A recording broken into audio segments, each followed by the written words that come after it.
Bonjour et bienvenue dans la quotidienne de School TV, l'émission qui vous raconte l'éducation au quotidien. Au sommaire, aujourd'hui, d'ici la fin du quinquennat, 100% des élèves âgés de 3 à 18 ans devraient bénéficier tout au long de leur scolarité d'une éducation artistique et culturelle ambitieuse. Ce sont les termes d'Emmanuel Macron, c'est lui qui a fixé l'objectif. Alors comment l'atteindre? On va en parler avec l'invité du Grand Oral, Emmanuel Nettis. L'anti-sèche des Maguessel, l'anti-sèche, vous le savez, c'est la façon dont l'actualité résonne dans les programmes. Actualité, anniversaire et programme de français aujourd'hui. C'est un 16 mai que disparaissait Albert Londres. Il voulait porter la plume dans la plaie, il le fit. L'heure de la récré, toujours avec Emma, marathon à reculons. Ça a l'air compliqué, c'est pourtant possible, elle vous dira tout. Et puis rendez-vous en fin d'émission avec Amélie Paris et ses années collège. Notre professeure documentaliste et chroniqueuse vous parlera de la journée mondiale contre l'homophobie, la transphobie et la biphobie. C'est demain. Elle vous dira comment cette journée se passe dans un établissement scolaire. La quotidienne de School TV, c'est maintenant, c'est parti. Grand Oral.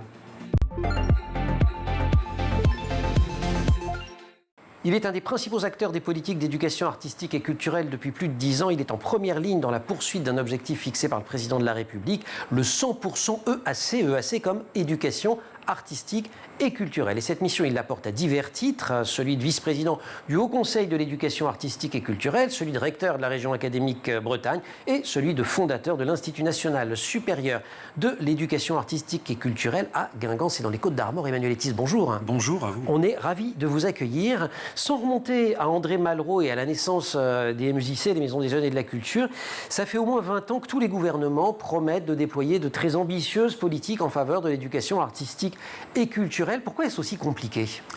Je ne sais pas si c'est compliqué. Le fait est, c'est que c'est une politique qui va en montant, en marchant, en accélérant, puisque évidemment depuis les années 2005, on a mis en place vraiment ce vocable dans l'école, en imaginant que c'était quelque chose de tout à fait important, mais bien avant l'éducation populaire, dans l'après-guerre, a pris une grande place dans notre société.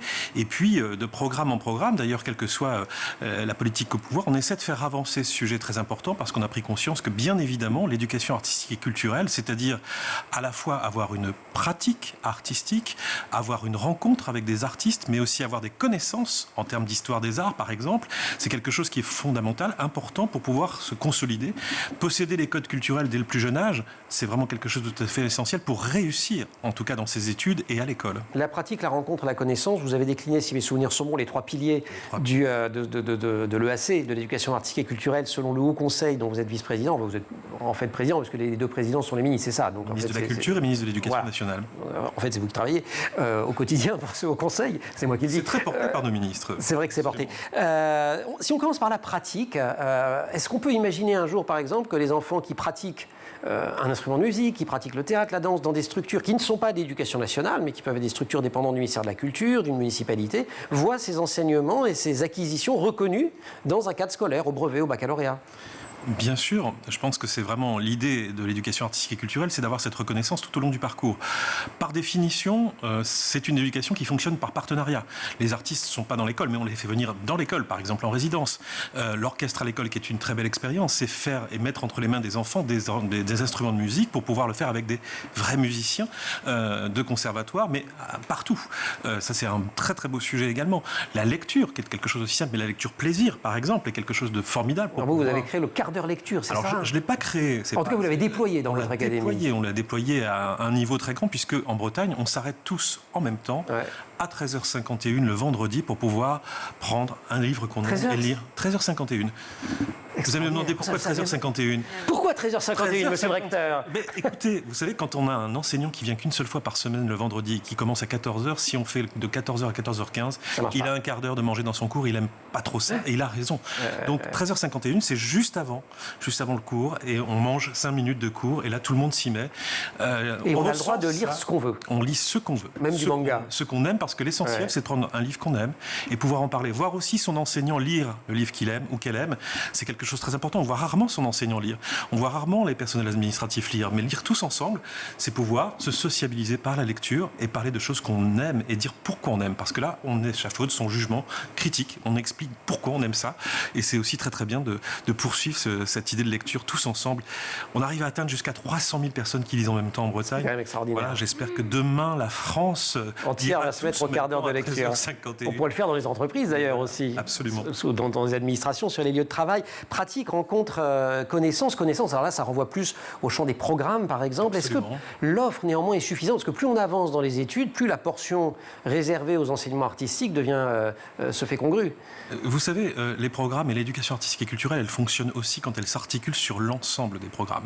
Quand vous travaillez sur des choses comme le patrimoine de proximité, apprendre à comment est-ce autour de chez soi, est-ce que j'ai quelque chose qui ressemble à du patrimoine, ça s'articule sur les programmes d'histoire, de géographie, mais pas seulement, d'architecture, de sciences, bien évidemment, on peut déployer ça. L'éducation artistique et culturelle, c'est aussi la culture scientifique et technique. Vous imaginez, par exemple, en Bretagne, un lieu comme Océanopolis joue pleinement son rôle. Absolument, pour découvrir l'environnement.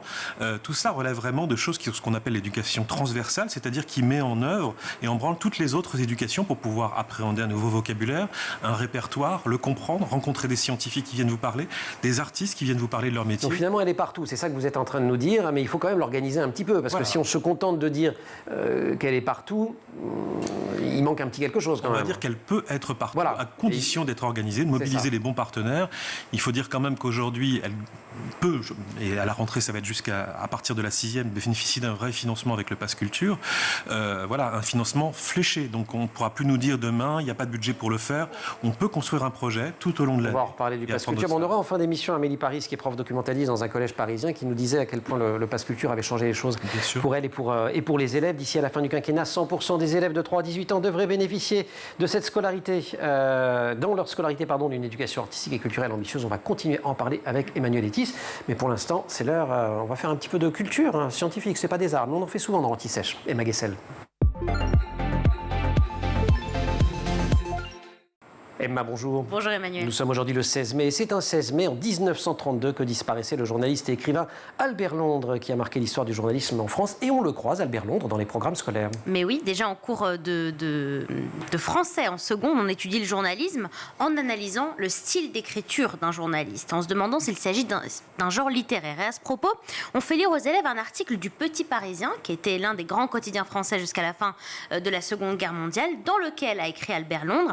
Et dans cet article, on parle de lui comme étant, je cite, un poète né qui a voulu être reporter. Donc, on peut se poser la question de savoir si le journalisme est un genre littéraire. On peut en revanche dire avec certitude que certains ont une plume très singulière, très significative, et c'était le cas d'Albert Londres. S'il est entré dans l'histoire du journalisme, c'est effectivement pour son art de raconteur d'histoire qui est absolument extraordinaire. C'est aussi pour les valeurs, pour la déontologie qu'il portait. Tout à fait. Et je me souviens de mes cours de journalisme où mes professeurs me disaient que dans un reportage, il fallait des odeurs, du bruit, des émotions. Et Albert Londres, c'est ce qui faisait sa force. Il savait montrer, il savait raconter, il savait faire parler les gens, le tout dans un grand souci de vérité. Il disait, notre métier n'est donc pas de faire plaisir, non plus de faire tort, il est de porter la plume dans la plaie. Oui, porter la plume dans la plaie, il l'a fait à de nombreuses occasions et beaucoup de ses reportages ont suscité des débats de l'émotion en France aussi. Tout à fait. Alors déjà, il commence sa carrière dans le quotidien Le Matin et il a 30 ans quand la Première Guerre mondiale éclate. Il devient correspondant de guerre, il suit les soldats sur le front, il raconte leur quotidien et petit à petit, ses articles sont publiés par les plus grands quotidiens français de l'époque, d'abord sous forme d'articles, puis sous forme de recueils, d'où cette dimension littéraire d'ailleurs dont je vous parlais au début de cette chronique. Et il voyage, il réalise des reportages partout dans le monde, en France, en Argentine, en Chine, au Japon, en Russie ou encore en Inde. Et puis parmi ces articles les plus célèbres, ceux qui ont marqué l'histoire du journalisme, il y a ce reportage réalisé à Cayenne. On est en 1923. Mais oui, voyage pendant lequel il se rend au bagne et il décrit l'horreur. C'est une usine à malheur, écrit-il, et à l'époque, son récit a un fort retentissement en France. En fait, c'est ce qu'on pourrait définir aujourd'hui comme une sorte de lanceur d'alerte moderne. Son biographe Pierre Assouline écrivait « Il est redresseur de tort ». Il écrit également sur le Tour de France, en évoquant le Tour de la souffrance, pour parler de l'exigence physique très rude demandée aux cyclistes. En Argentine, il s'intéresse à ces Françaises envoyées dans le pays pour y être prostituées. Bref, autant de reportages qui lui valent une grande célébrité. À tel point qu'après sa mort, un prix Albert Londres a été créé, prix qui récompense chaque année les meilleurs reporters français dans toutes les catégories d'ailleurs. Ouais, c'est considéré comme le prix Goncourt du journalisme. Oui, j'allais dire le Nobel. Allez, le Goncourt. Allez, le Goncourt, ouais. On va laisser le Nobel au Pulitzer. Voilà, le prix du reportage le plus prestigieux de France. Il faut donc avoir moins de 40 ans pour recevoir ce prix.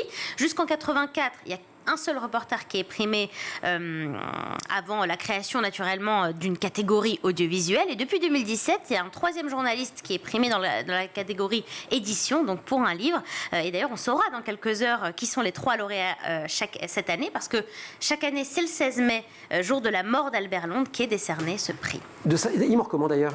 Alors, ça fait aussi partie du mythe Albert Londres. Il meurt à 47 ans lors de l'incendie d'un paquebot, alors qu'il est en reportage en Chine et qu'il revient en France. On est donc en 1932. Un incendie se déclare à bord et on ne sait pas s'il meurt dans cet incendie ou s'il meurt noyé. Il y a une quarantaine de morts sur les quelques 700 passagers. Et encore aujourd'hui, les spécialistes se demandent si c'est vraiment une mort accidentelle, parce que Albert Londres travaillait sur une enquête dont il disait que ce serait de la dynamite quand ça allait sortir. On ne saura jamais. Un mystère de plus. Il faudrait qu'un Albert Londres des temps modernes enquête. Emma, merci beaucoup. On se retrouve pour la récré. Avec plaisir. Grand oral, Emmanuel Etis. Pendant un siècle, le bâtiment a servi de prison. C'était au centre de Guingamp. Il accueille aujourd'hui l'Institut national supérieur de l'éducation artistique et culturelle. Et un de ses objectifs, c'est justement de former des référents pour l'EAC, l'enseignement artistique, l'éducation artistique et culturelle. Emmanuel Etis, invité de ce grand oral. Ça a été un peu, votre grand œuvre quand même, cette INSEAC à Guingamp. Vous aviez repéré ce lieu très longtemps avant de devenir recteur. Tout à fait, absolument. Grâce à mon collègue Daniel Malinas qui fréquentait les Vieilles Charrues depuis très longtemps avec son collègue Raphaël Roth. Festival de musique. Un lieu absolument formidable qui était en ruine à l'époque. C'est cette prison qui a été la seule prison inventée par Alexis de Tocqueville comme prison humaniste. Et c'est ça qu'on a réhabilité. Alors je vous avoue que quand on propose au ministère comme projet quelque chose qui est en ruine, c'est un peu bizarre. Mais néanmoins, tout le monde a relevé le défi en se disant mais oui, c'est un lieu emblématique. L'idée c'était vraiment de trouver en 2017 un lieu tout à fait emblématique pour pouvoir incarner l'éducation artistique et culturelle. Tous les artistes qui viennent à l'intérieur nous disent ah oui, on voit pourquoi vous appelez ça une prison humaniste. Ça ressemble un petit peu au Théâtre du Globe de Shakespeare. C'est juste magnifique. Donc c'est un bâtiment circulaire, j'imagine, puisque le Théâtre du Globe l'était. Et en pierre. D'accord. C'est juste absolument magnifique.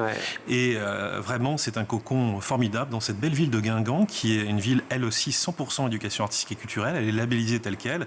Ça veut dire qu'on expérimente beaucoup de choses. Vous dites c'est une petite France, Guingamp. C'est une ville test pour l'EAC. C'est une ville de quelques milliers d'habitants, beaucoup de jeunes. Je crois qu'il y a quasiment autant de lycéens que d'habitants, pas loin. C'est ça. Il y a autant d'élèves que d'habitants. Autant d'élèves que d'habitants. C'est extraordinaire quand même. Absolument. Donc et à peu près toutes les catégories sociales qui sont représentées. Voilà, c'est l'IPS moyen de la France, l'indice de position sociale. Qui fait tant parler. Là, on a une ville, une des rares d'ailleurs en France, être vraiment une ville susceptible d'être une ville laboratoire. On a cet IPS moyen, cet indice de position sociale moyen. On a un indice de proximité aux équipements culturels qui est aussi équivalent au reste de la France. Donc c'est un lieu d'observation extraordinaire pour voir comment fonctionnent les apprentissages, l'art, la culture, avec tous les arts qui sont représentés là-bas. Donc c'est assez inouï d'avoir trouvé ce lieu. Dans ce que vous faites à l'intérieur de ce lieu, il y a aussi la question de la recherche qui est très très importante, parce qu'on a bien compris le triptyque pratique, connaissance et rencontre avec les artistes, que j'ai dit dans le désordre, j'ai le tiercé dans le désordre, mais je crois que c'est bien le triptyque. Mais ça, c'est aussi très important.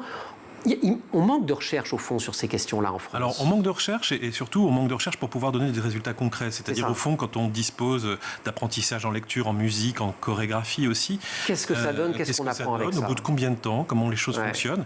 Alors, on voit quand même quelque chose d'assez inouï qui décante tout de suite. On avait une classe de 6e que l'on observait, de 3e qu'on observait l'année dernière, avec un tiers de décrocheurs. Quand on commence à faire un vrai programme avec une chorégraphe qui s'appelle Marion Lévy, à la fin de l'année, plus de décrocheurs du tout.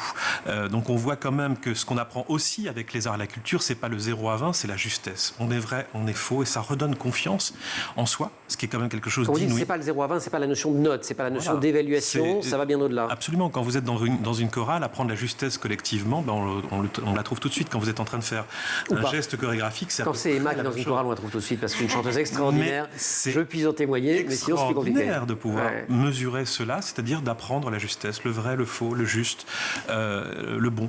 Et je pense que l'éducation artistique et culturelle, c'est d'abord ça le défi. Et puis surtout, entretenir ce truc le plus précieux qu'on a depuis qu'on est tout petit, l'imagination.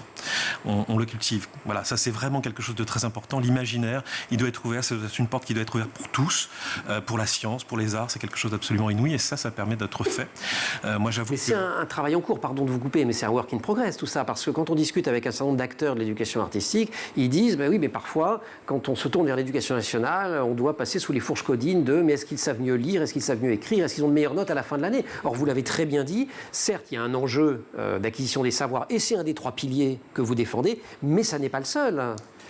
Absolument. Et pour ça, je dois vraiment rendre hommage à l'équipe qui travaille là-bas en permanence, qui est faite à la fois d'enseignants-chercheurs, d'enseignants du second degré, du premier degré, et aussi d'artistes qui participent à une équipe qui constitue les programmes destinés justement aux gens qu'on a en face de nous, c'est-à-dire des enseignants qui viennent en formation continue, des gens qui sont en formation initiale, des artistes qui viennent aussi savoir comment on arrive dans le milieu scolaire, parce que c'est des apprentissages communs. C'est ce que sous-entend l'éducation artistique et culturelle, c'est qu'il faut qu'on apprenne les uns des autres.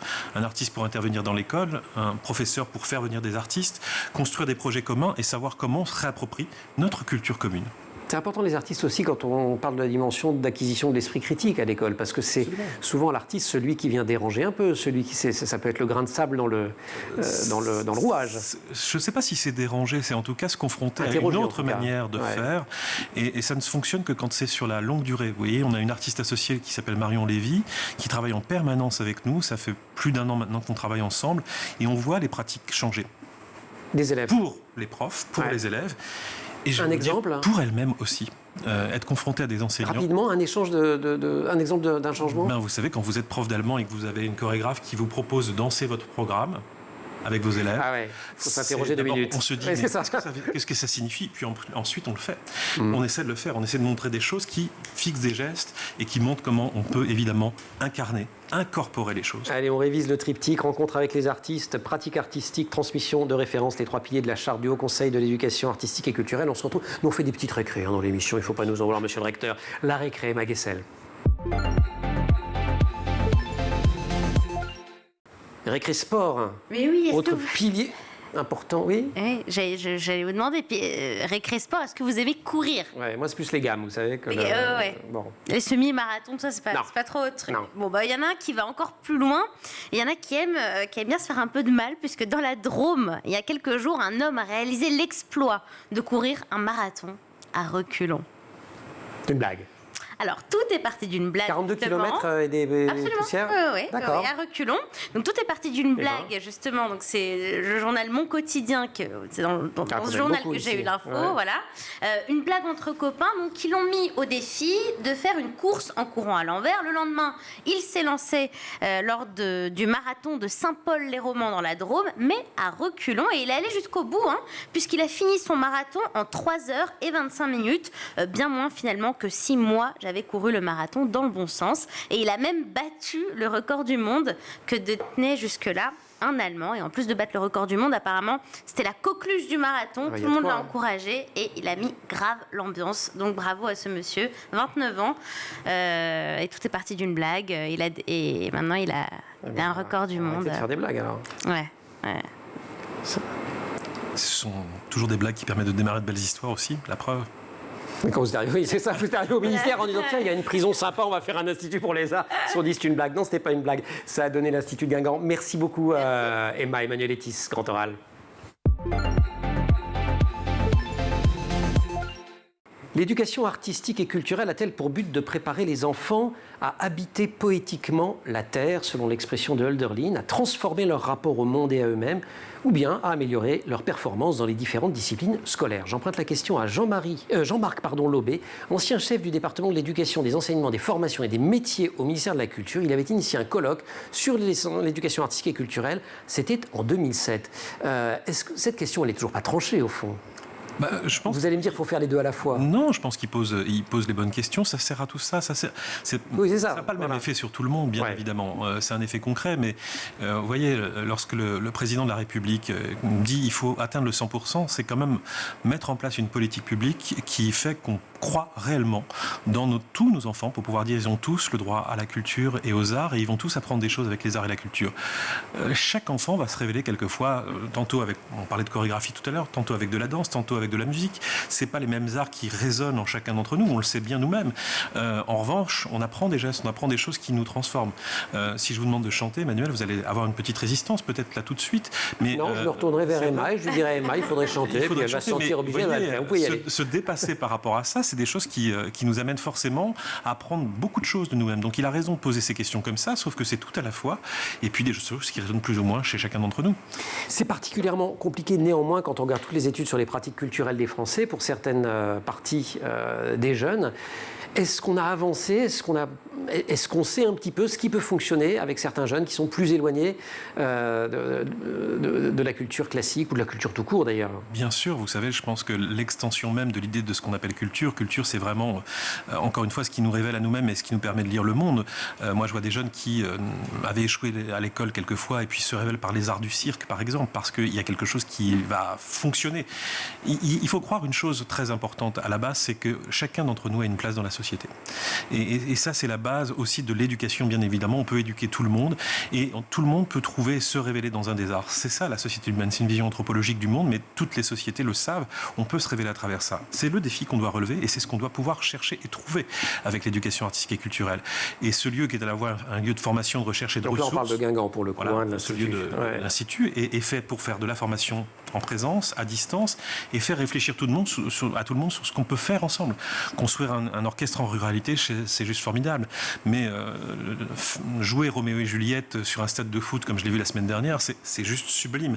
Ça nous fait révéler des choses à nous-mêmes, qui nous montrent au fond que ces mises en scène, elles sont possibles partout. Et c'est ça qui doit être... Et dans tous les univers, il faut aller vers les publics, il faut aller vers ces jeunes, partout. Bien sûr, partout, et on révèle le meilleur de nous-mêmes à chaque fois. Je vous assure que c'est de beaux défis, à condition aussi d'avoir l'esprit extrêmement ouvert et de reconnaître dans chacun de nos enfants quelqu'un qui est susceptible d'avoir du talent. D'accord. Mais quand vous dites esprit ouvert, donc ça veut dire aussi esprit ouvert à toutes les formes d'expression artistique. Ça a pu être un vieux débat aussi. On en a parlé au moment du Pass Culture, et d'ailleurs Amélie qui va nous rejoindre nous disait que quand on regardait à la fois les empreintes bouquins dans son CDI et quand on regarde également ce qui se passe au Pass Culture, beaucoup de manga, beaucoup de culture non scolaire. Et c'est pas grave, c'est très bien tout ça. Mais bien sûr que c'est très bien. Vous savez, on a beaucoup de librairies indépendantes en Bretagne qui ont commencé à mettre leur rayon manga, et puis à côté du rayon manga, on mis d'autres bandes dessinées, à côté de la bande dessinée, d'autres ouvrages. Et petit à petit, l'idée, c'est de pouvoir dire, quand on rentre dans une librairie, là, je me sens chez moi, j'ai quelque chose à demander. Si vous n'avez rien à demander en rentrant dans une librairie, ça devient un petit peu plus compliqué. C'est un lieu de familiarité, bien sûr. Et puis le libraire retrouve tout le sens de son travail en essayant de guider, d'orienter. Ça, c'est sans doute le sujet le plus important en matière d'éducation. Orienter sa culture, orienter sa réflexion, se dire c'est un peu plus pour toi, se rechercher soi-même à travers ça. C'est encore une fois un magnifique révélateur de soi-même. Avec, j'imagine, l'importance de ce continuum de 3 à 18 ans, de la maternelle au baccalauréat et même au-delà, parce que tout ça prend du temps. Il n'y a pas aussi un enjeu d'accès à la culture par les enseignants? Je crois me souvenir de certaines lectures de bouquins de sociologie qui disaient que finalement leur pratique culturelle était assez dans la moyenne de celle de tous les Français, qu'il n'y avait pas un rapport spécifique à la culture. Alors c'est vrai que quand on regarde les lieux culturels, on a plus d'enseignants dans les lieux culturels qu'ailleurs, mais si on regarde la moyenne de la population, les enseignants sont dans la moyenne. Absolument. Emmanuel Etis, vous restez avec nous. On va poursuivre notre visite des années collège avec Amélie Paris. Emma, merci beaucoup. Merci. Pas de chanson aujourd'hui, hein, c'est trop facile, mais on va continuer la prochaine fois. Amélie Paris, ces années collège. Amélie Paris, les années collège. Je vous ai cité plein de fois depuis le début de l'émission, Amélie. Merci. Tous les dispositifs, Pass Culture, les nouveaux logiciels, Adage, tout ça. J'adore. Si vous voulez vous plaindre, c'est le moment. Hein, non. Alors, Adage, au début, j'ai eu un petit peu de mal, mais le Pass Culture, je trouve ça formidable. Ouais. Donc, pour l'instant, c'est pour les 4e et les 3e. On a fait plein de choses avec. Alors, je suis la référente culture du collège dans lequel je suis. Et l'année prochaine, avec les 6e et les 5e, on va continuer sans notre lancée. On a beaucoup de professeurs documentalistes qui sont référents culture. Ils font un travail formidable. Merci, parce que vous êtes des super passeurs. Vous êtes la vitrine aussi vers le monde extérieur. Merci. Je vous raconte pas, hein, c'est le service de com de l'éducation nationale qui aurait organisé le plateau, ça aurait pas été aussi bien. Il se trouve que c'est School TV, mais bon, si ça correspond à une réalité, c'est formidable. Amélie, on parle pas de ça aujourd'hui. Demain, le 17 mai, c'est la journée mondiale contre l'homophobie, la transphobie et la biphobie. On en parlera d'ailleurs sur la chaîne. Comment cette journée se passe dans un établissement scolaire quand on est professeur documentaliste? C'est la question du jour. Oui, alors cette journée est l'occasion de renforcer davantage la lutte contre toute forme de discrimination. Alors je dis renforcer puisqu'évidemment, cette lutte ne se limite pas à cette journée. Cette journée est souvent d'ailleurs le point de départ ou le point d'arrivée d'un long travail, comme par exemple la réalisation par les élèves d'un film de sensibilisation. Donc l'occasion de mener des actions, de faire des partenariats pour lesquels la professeure documentaliste, c'est indispensable. On a beaucoup parlé de l'importance des partenariats avec Emmanuel Etis. Mais oui, et alors en tant que prof doc, on peut faire participer l'établissement et les élèves à un concours, organiser une projection de débat, mener des séances en interdisciplinarité, notamment avec un collègue d'histoire géo EMC. EMC. Donc, enseignement moral et civique, puisque l'homophobie est inscrite comme objet d'enseignement dans les programmes donc d'EMC à partir du cycle 2, donc à partir du CP jusqu'au lycée. Et cette journée est aussi l'occasion de s'appuyer sur des personnes aux ressources, de développer des partenariats et de proposer des rencontres au sein de l'établissement. Et pour aider les enseignants, il y a vous évidemment qui aidez vos collègues, mais il y a aussi les conseillers principaux d'éducation qui ont un rôle très important. Il y a un guide fait par le ministère d'ailleurs. Oui. Alors, suite à une enquête sur le climat scolaire et les victimisations publiée en décembre 2018 qui montrait que 3,9% des élèves de lycées généraux et technologiques et 4,9% des lycéens professionnels étaient victimes d'insultes homophobes et qu'elles avaient tendance à se banaliser, à s'installer dans le quotidien. Donc le ministère de l'Éducation nationale a lancé une campagne intitulée « Tous égaux, tous alliés » pour prévenir les violences et les discriminations et accompagner les victimes. Et cette campagne est présentée avec un guide qui est très très bien fait et qui aide à mieux identifier et réagir face à ces violences et bâtir une politique de prévention. Il y a des ressources pédagogiques. Il y a des ressources pédagogiques, il y a des partenariats comme par exemple l'association Au Refuge qui propose une écoute 24 heures sur 24 ainsi qu'un hébergement temporaire et un accompagnement social aux adolescents victimes d'homophobie ou de transphobie. Vous connaissant la richesse de votre CDI, j'imagine que vous vous appuyez aussi sur des livres, sur la lecture. Oui, la lecture, donc très importante. Donc j'ai préparé une petite sélection et je me suis beaucoup aidée aussi des BookTok qui ont énormément... BookTok, c'est quand on parle des livres sur TikTok. Exactement, qui ont énormément popularisé la littérature LGBT. Donc voici une petite sélection qui marche très bien pour les collégiens, donc qui pourrait marcher en Bretagne à 13h51. Alors, du côté des romans, on a Aristote et Dante découvrent les secrets de l'univers de Benjamin Alirsaens, paru chez Pocket Jeunesse en 2015. Donc là, c'est une amitié qui va évoluer au cours des semaines et au cours des pages. Et l'auteur évoque l'adolescence avec beaucoup de justesse. On est très loin des clichés.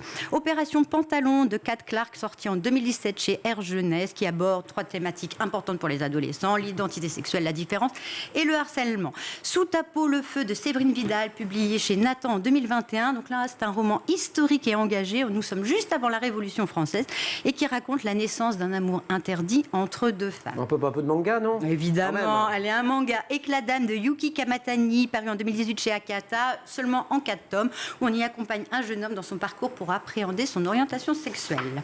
Et puis du documentaire. Et du documentaire très récent, Queer et fier de Rowan Ellis, publié chez Gallimard Jeunesse en février 2023. Donc il vient vraiment de sortir un guide qui aborde des sujets complexes, tels que la sexualité, le harcèlement, les relations amoureuses, du point de vue d'une femme queer. C'est mon genre, publié en 2023 chez Actes Sud Junior. Alors là, chaque chapitre répond à une question, un livre destiné aux adolescents, mais aussi aux parents. Et enfin, 40 LGBT+, qui ont changé le monde, de Florent Manelli, paru en 2019 aux éditions Lapin. Et là, c'est un documentaire qui présente de courtes biographies de personnalités comme Kessarine, qui par leur combat ont essayé de faire évoluer les mentalités. Sur la question du genre. Et ça a tellement bien fonctionné qu'il y a un tome 2 qui est sorti dans la foulée en 2020. Super, on parlera de tout ça demain dans la quotidienne avec Daïla et Chelsea qui œuvrent en ce sens également sur les réseaux sociaux. Elles sont notamment sur TikTok, je crois qu'elles ont pas loin d'1,5 million d'abonnés. Quand vous entendez, voilà, c'est aussi ça la réalité de l'éducation nationale, des établissements scolaires en Bretagne comme ailleurs. Bien entendu, et puis très important ce que vous venez de faire. D'abord, vous avez cité des références qui sont aussi des références positives pour ces personnages. Et souvent, la culture sert aussi à ça. Quand vous avez des parents qui ne comprennent pas forcément ce que c'est que devenir homosexuel ou être homosexuel, quand on a une représentation positive à travers un film, un roman, et que c'est lu, ça permet de transformer aussi la relation à l'autre et ça permet de déclencher une parole dans la famille, ce qui est très important parce que, évidemment, c'est aussi ça, être ensemble. Et là, pour le coup, l'éducation artistique et culturelle, elle est tout au long de la vie, pour tout le monde, non seulement pour les enfants, mais aussi par les parents, parce que la culture, c'est aussi une histoire de deal. Je t'explique ce que j'aime et tu expliques ce que tu aimes. Voilà, je crois que c'est vraiment très important. Voilà, et côté EAC, vous faites plein de choses, on en avait déjà parlé ici. Ah oui. Début des expositions, ça n'arrête pas. Collège Maurice Utrio, voilà. À Paris, dans le 18e. Donc, quand vous êtes de passage du côté de Guingamp, vous rendez visite à l'INSEAD, je suis sûr qu'Emmanuel Letis vous ménagera une belle visite. Et puis, monsieur le directeur, quand vous êtes à Paris, mais sur les terres de votre collègue Quirero, pour aller voir le Collège Maurice Utrio, vous allez voir un des plus beaux CDI. Il est venu plusieurs fois, monsieur Quirero. Oui, non, mais je parlais d'Emmanuel Letis, qui peut venir aussi voir. Voilà, merci beaucoup à tous les deux. Merci aussi, comme d'habitude, à toute l'équipe de l'émission, à Laure Audemont pour le maquillage, à Marine Plantec pour la préparation de l'émission, à Gauvin Bonizek pour le son, Théo Boscar pour la réalisation. Vous restez sur School TV, vous nous retrouvez nous en permanence sur Internet et sur les réseaux sociaux.